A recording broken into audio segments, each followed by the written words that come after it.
各位觀眾，大家好。首先喺呢度多謝各位善長仁翁，今晚喺百忙之中，亦都抽空嚟支持及欣賞我哋今晚嘅賀歲樓慈善演唱會。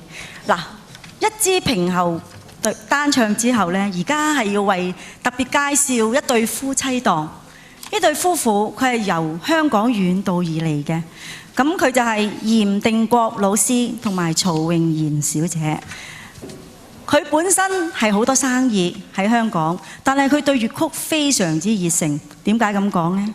因為佢每年喺香港都會搞好多嘅慈善 show 同埋參與，可以講係一位大慈善家。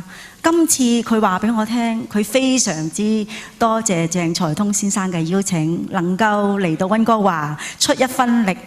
OK， 咁我哋時間亦都唔好緊絀啦，唔想講咁多嘢嚇。我哋而家以熱烈嘅掌聲歡迎嚴定國老師、曹穎賢小姐一曲《蘇東坡之夢回朝雲》，有請。